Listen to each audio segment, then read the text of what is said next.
इस स्वार्थी संसार में कोई रिश्ता सगा नहीं होता, चाहे भाई का रिश्ता हो या बहन का।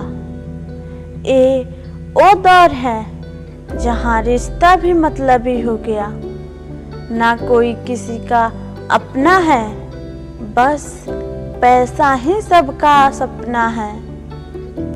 लोग कहते हैं कि माँ के प्यार में कोई स्वार्थ नहीं होता।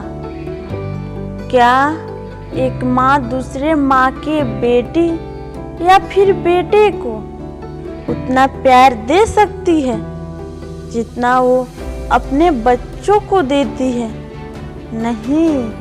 अगर ये बात सत्य होती तो केवल एक यशोदा माँ ना होती और कि कहीं राम को वनवास ना भेजती।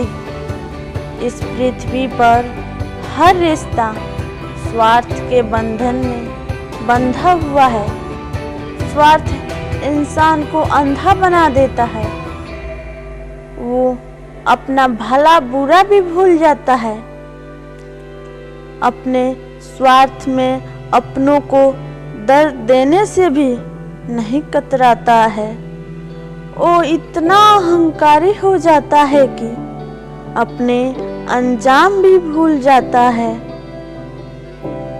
दुर्योधन के मन में राजपाट का स्वार्थ ना होता तो क्या भाई बंधुओं को युद्ध में हस्तिनापुर का विनाश होता? नहीं।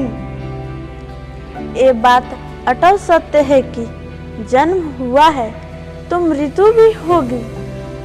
फिर भी इंसान स्वार्थ के गम में मृत्यु सौ के पास आंसू बहाता है, क्योंकि एक पिता अपने बेटे के लिए धन दौलत रुपया पैसा, उस बेटे को अपने पैर पर खड़ा होना भी सिखा देता है।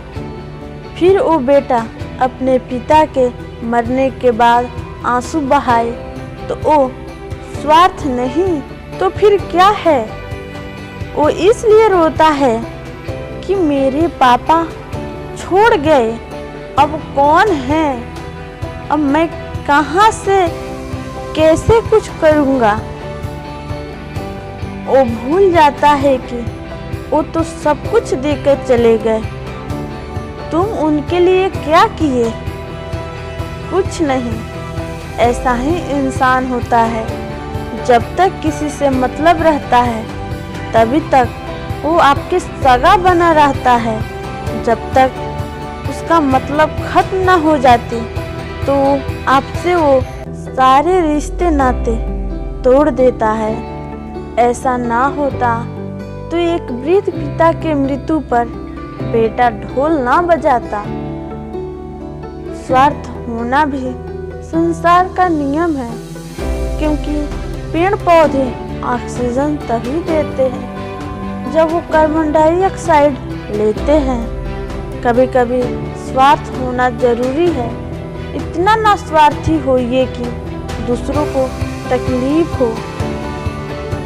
सब साथ में रहिए, हंसते रहिए, मुस्कुराते रहिए। आप भी ख्याल रखिए, अपनों का भी ख्याल रखिए। फिर मिलते हैं अगले वीडियो में।